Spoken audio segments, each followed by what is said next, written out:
이제 오늘 첫 번째 얘기는 이 얘기인데요. 이런 얘기 떴어요. 원희룡 국토부와 한동훈의 법무부가 오늘부터 부동산, 중국인 부동산 투기를 전수조사한다. 이런 말이 떴습니다. 이런 기사가 이제 오후에 이렇게 떴는데, 여러분, 이게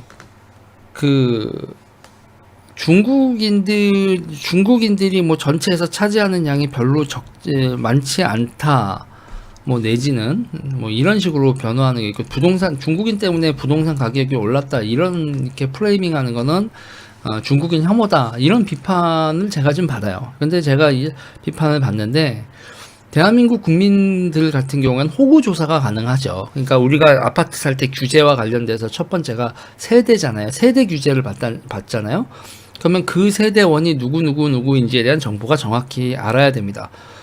우리나라 국민들은 세대원이 다 정부에서 파악할 수 있는데, 중국에서 온 분들 같은 경우에는 우리가 세대 파악이 안 되죠. 그러니까 세대를 기준으로 한 1가구 뭐 1주택 뭐 이런 규제 있잖아요. 그런 규제가 일단은 그들은 우리보다 훨씬 더 유리해져요. 그죠? 두 번째가 뭐냐면 DSR. 우리는 소득에 맞춰서 대출을 받을 수 있는데, 중국인들의 소득이라는 게 국내 소득인데 해외 소득까지 우리나라 국세청이 그들의 소득을 전부 다 파악할 길이 없어요. 그렇죠? 그러니까는 그들이 우리 국민보다 DSR 규제에서 훨씬 더 자유롭죠. TTI 마찬가지입니다. 마찬가지죠. 그들이 우리나라 국내 은행 같은 경우에는, 우리나라 국내 은행은 이 대출 같은 경우에는 우리나라 정부가 할 수 있는데, 중국인들이 어디서 대출을 받아왔는지 그쪽 그 은행에 대해서 규제를 할 수가 있어요? 없죠. 그러니까 우리 정부가 세대에 대한 통주권 자료도 없고, 그리고 소득에 대한 자료도 없고, 그들이 이용하는 금융기관에 대한 자료도 없는 상태에서 그렇게 되면 통제할 수 없는데 문호를 개방한다. 이거 맞습니까? 통제할 수 없으면 이런 자료를 당신들이 우리한테, 중국하고 우리랑 정부 간 정보 교류 협정이라도 맺던지 뭐 기타 등등 해서 부동산 취득에 관해서 중국인들이 그만큼의 투명함을 보여주고, 또 하나의 원칙이 있죠. 상호주의. 우리 국민도 중국에서 똑같은 원칙으로 뭐 부동산을 취득할 수 있다는 상호주의라도 되든가 정보 교류라도 되든가 해야지. 그런 게 하나도 않은 상태에서 중국인들한테 개방을 해놓고 중국인들이 여기서 이제 난리를 치고 있다. 그래서 그런 일이 벌어지고 있다. 집값을 그들이 올렸냐 안 올렸냐를 가지고 그들이 집값을 올렸다라는 건 어불성설이다 이런 식으로 주장하는 건 문제의 핀트가 잘못됐다는 거죠. 그리고 그들이 한두 살에 벌써 몇 케이스에서 나오듯이 그들이 이러한 유리함을 적극 이용해서 이득을 보고 있는 게 한두 케이스라도 나오고, 그들의 시장 교란을 했는지 안 됐는지 뭐 거기서 통계적으로 어쩌고 하는 것 자체가 무의미하다는 얘기죠. 이미 한두 케이스가 그런 케이스가 나왔다라는 것 자체가 뭐예요? 시장의 가격을 올리고 내리고가 아니라 대한민국 국민들의 법 감정을 건드리죠. 뭐야 이거? 뭐 하자는 파냐? 국민들한테는 엄하고 중국인들한테는 여유롭다고. 그리고 이제 중국인들이 움직임 자체가 비정상적이잖아요. 그래서 중국인들의 주택 거래가 대한민국 주택 가격을 흔들 때까지 봐주자는 거야 뭐야?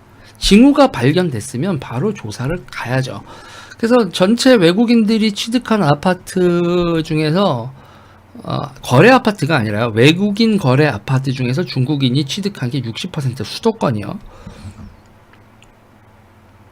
이건요. 그래서 지금부터 우리나라에서 기본적으로 주무부처는 국토부입니다. 제가 이제 원희룡 장관을 앞에 내세운 이유는, 저는 뭐 이럴 때 뭐 제가 한동훈 법무부 장관이 뭐 어쩌고저쩌고 해도 그래도 이럴 때는 여러분 주무부처 장관을 저는 정확히 얘기해주고, 이거는 원희룡이 메인이다라는 건 분명히 해줍니다.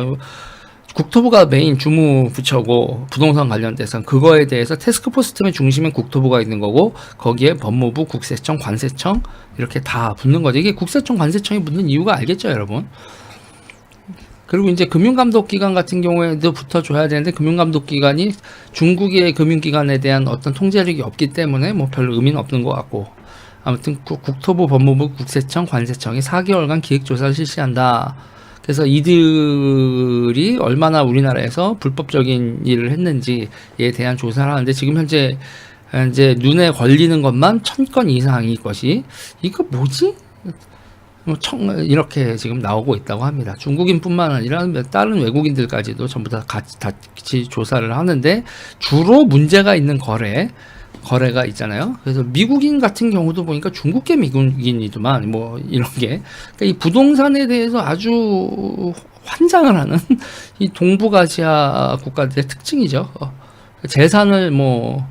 재산의 중심엔 부동산이 있다. 주식이 아니라 그게 이제 동북아시아 국가들의 특징인데 그 특징이 지금 중국인이 우리나라에 와서 이렇게 투기를 하는 그런 또 웃지 못한 해프닝으로 연결되고 있는 거. 아무튼 원희룡 장관과 한동훈 법무부 장관이 이 문제에 대해서 국민들이 억울함이 없게 클리어하게 문제를 정리해 주길 바란다. 이 논평은 여기까지 하겠습니다.